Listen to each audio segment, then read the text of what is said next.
And it is session time now. A real treat for me to welcome back to our studios a man whose records I've been playing for nearly half a century. In recent years, John Prine has had to battle cancer, but he's back now. And earlier this year, released TreeTree Of Forgiveness, his first CD since 2016. And by a long distance, his highest climbing charting album ever. So here with Summer's End, a song from that album, John Prine.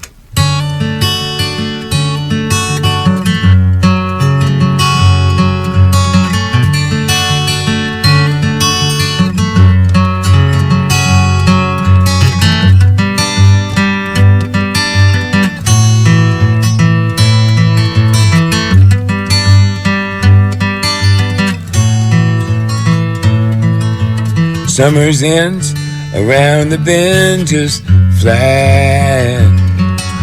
The swimming suits are on the line just drying. I'll meet you there for our conversation. I hope I didn't ruin your whole vacation. Well, you never know how far from home you're feeling until you watch the shadows cross the ceiling. I don't know, but I can see it snowing. In your car, the windows are wide open. Come on home, come on home. No, you don't have to be alone. Just come on home.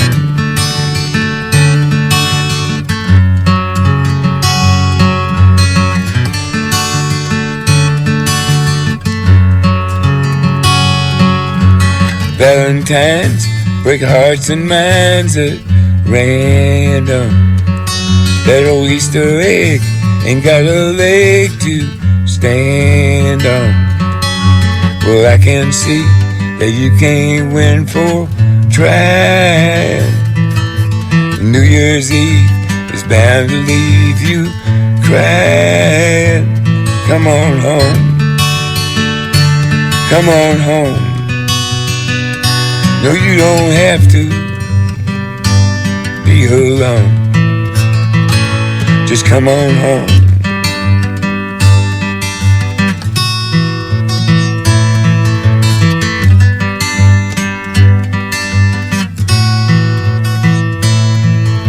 The moon and stars hang out in bars just talking. I still love that picture of us walking, just like that old house we thought was haunted. Summer's end came faster than we wanted. Come on home, come on home. No, you don't have to be alone. Just come on home.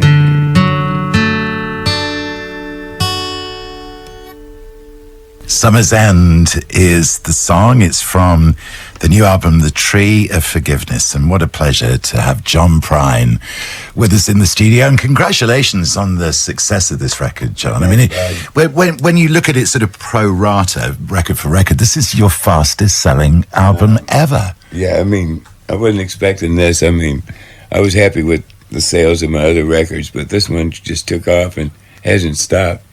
It's fantastic, isn't it? Recorded at RCA, legendary Studio A at RCA with Dave Cobb. Yeah. And many people are saying it was probably the great producer working in the world at the moment. It took us no time to make this record, and I didn't think I had more than 4 or 5 songs I wanted to record at the time. And we had the record done in about 6 days, yeah. It sounds a very natural, lovely process, actually. I mean, were you working up the songs in the studio? Had you worked on them before you got there? Yeah, just a week before I got there. Fiona, my wife, who's managing me now, and our son runs Old Boy Records. And the two of them came up to me and said, "It's time for you to make a record." And I thought I had another year or so. You know, I was just slowly collecting songs. and they put me in a suite in the Omni Hotel in Nashville that's connected to the Hall of Fame, and they know I like that hotel, so they put me in there. I took 10 boxes of unfinished lyrics, 3 guitars, and the ukulele, and I just, hung out at the hotel for a week. I'd write mostly during the late hours of the evening, and during the day I'd go over to the Hall of Fame or walking around downtown Nashville. They know I operate better in a hotel after 45 years on the road. Yes. A hotel just feels like home to me, So I did, and I came out of there with 10 songs that I wasn't sure I had that many, but I wrote some in the hotel, and I finished some from, late 70s, and I just took pieces here and there, and it all came together. And then the studio part was even sweeter. I can't believe how easy it fell together. Career longevity is not the easiest thing to achieve. Right. Is it, John? And yet you've now been playing. I mean, we sort of surfaced in a way at roughly the same time from very different points, obviously, but I started on Radio 1 in 1970. That first big review of yours in Chicago was published in 1970. Right. So, I know from personal experience, one's career goes through major ups and downs. The trajectory is not just gently upwards, is it? No, it's hills and valleys for sure. It is. So what is it then about the resilience to run a career for this length of time? Well, I take a long time between albums, but I never quite think of what's going on. I know what's going on. I hear it around me, but when I go to record, I never try and catch up with whatever the trend is.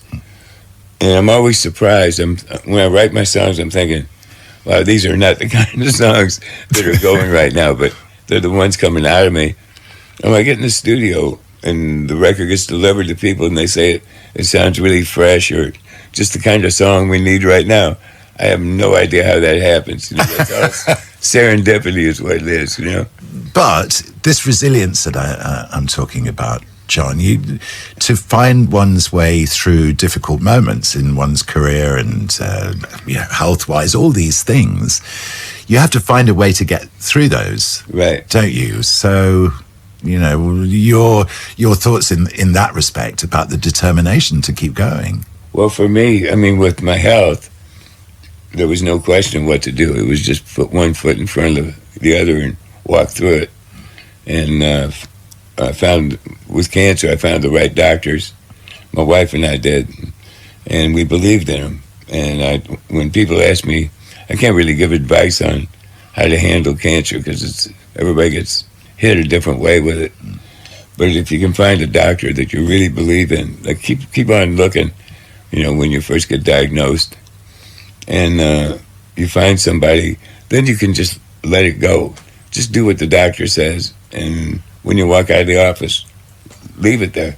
You have to surrender to it. You have to the whole process. Because you worry yourself to death. Yeah. The worry will kill you faster than the cancer will. So you just have to leave it in the doctor's hands. Yeah. Yeah. And normalizing it actually is a very important part of the process, right, isn't it? Also, because it's so emotive, the C word is so incredibly emotive. Yeah. But if you can just talk naturally about it, and I think that also is massively helpful. Yeah. I had somebody ask me, this was after being kind of well publicized, that I had my cancer with my neck and I had the surgery and that. And a fellow walks up to me and says, he didn't want to say the word cancer. And he said, how's your neck situation? And I answered him, I said, it's got cancer too. Yes. Yeah. Yeah, but that is certainly in my case, that's kind of been my way of dealing with it. I learned this from Beth Nielsen Chapman, and her way was to, if you like, normalize it, to just talk about it naturally, almost like you're talking about the weather, and it takes the emotion, begins to take the emotion out of it. Yes, that's true. Yeah, yeah. Will you play us another song, please? I'd love to. This one actually has a little story behind it. I was fishing in Arkansas with my buddy John Earl, and we weren't catching anything, and he started telling me a story. It was a Thursday that we were out in the river, and he said back in Nebraska, him and his buddies, when they were teenagers, they used to go down to the bowling alley or the roller rink on Thursday nights because that was the night the egg farmers came in out of the country, and they dropped their daughters down at the roller rink or the bowling alley, and they'd go up to town and sell their eggs. John told me that him and his buddies they make time with the country girls, and they started referring to Thursday nights as egg and daughter night.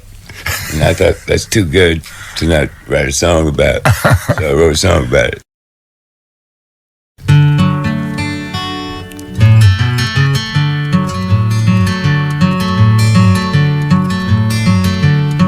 If you like your apples sweet and your streets are not concrete, you'll be in your bed by 9 every night. Take your hand-spanked corn-fed gal and your best friend's four-eyed pal to a treat right down the street that's dynamite. Let your conscience be your guide if you put your foot inside. You wish you left you well enough alone. When you got hell to pay, put the truth on layaway and blame it on that old crazy bone. Crazy bone, crazy bone. Where you wished you'd left you well enough alone. When you got hell to pay, put the truth on layaway and blame it on that old crazy bone. Don't be stuck up in Alaska when you should be in Nebraska on a Thursday when it's egg and daughter night. When the farmers come to town and they spread them eggs around and they drop their daughter down at the roller rink, where you're probably standing there with your slick back real cream hair, your lucky's and your daddy's fine tooth comb. If they knew what you was thinking, they'd run you out of Lincoln. Just blame it on that whoa crazy bone. Crazy bone, crazy bone. Well, you must have left that wisdom to that home. If they knew what you were thinking, they'd run you out of Lincoln. Just blame it on that whoa crazy bone. When your grandkids all are grown and they put you in a home and eternity is approaching fast, yeah, you're half out of your head and you probably pissed the bed and you can't see a thing to save your posterior. Went far across the prairie in a local cemetery, they already got your name carved out in stone. When all them nurses say, Grandpa, why you walk that way? Just blame it on that whoa crazy bone. And everybody in that old folks home, yeah, blame it on that whoa crazy bone. Crazy bone. Our friend Joe Brown is in the control room with a huge smile on his face watching you perform that song, John. Yeah, Joe's not known to smile very often. Egg and Daughter Night, Lincoln, Nebraska, 1967, from The Tree of Forgiveness. It's John Prine with us here on BBC Radio 2. I'd like to say both that song and the previous one, this Summer's End, I wrote those with my good friend Pat McLaughlin. Yeah. He's a joy to write with. We've been writing together so long we finish each other's sentences. That's great, though, isn't it? So how does it work, John, when you are sitting down to write a song? Well, the odd thing is we never discuss subject matter.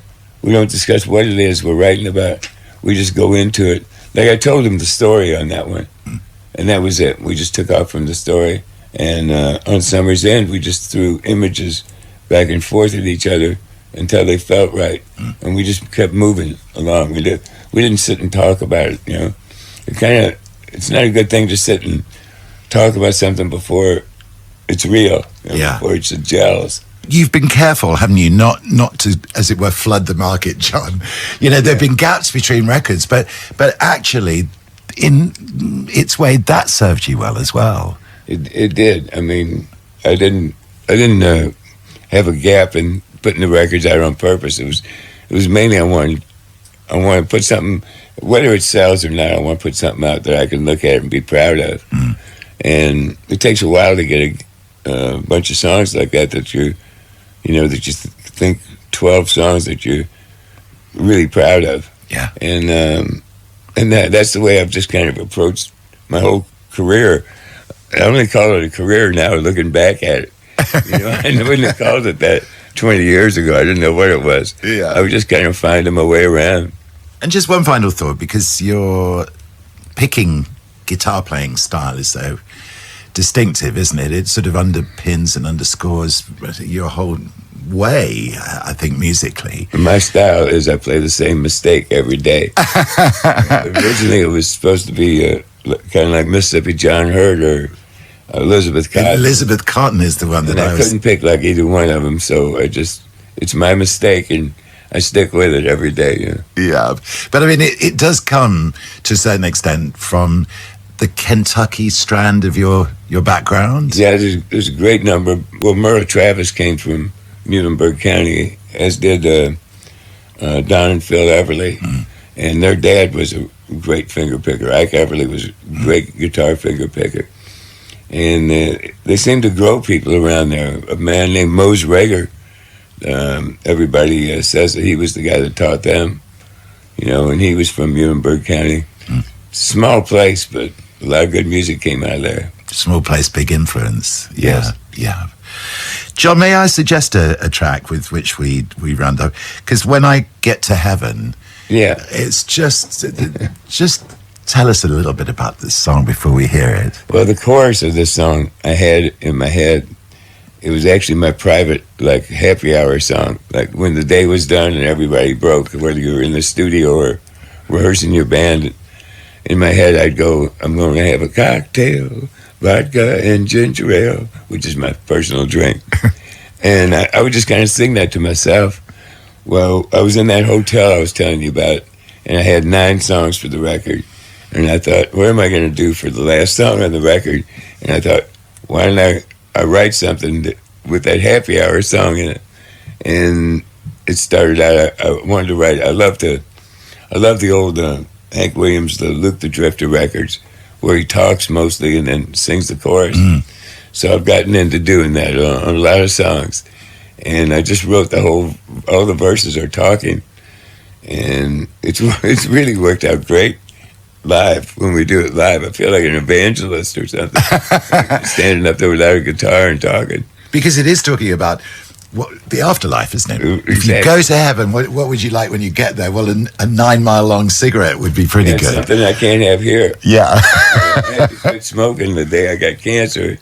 And I figured there's no cancer in heaven, so I'd like a 9-mile-long cigarette when I get there.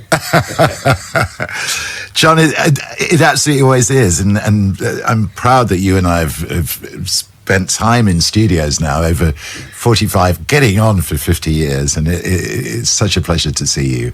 Thanks for the music during the whole of that time. Thank you.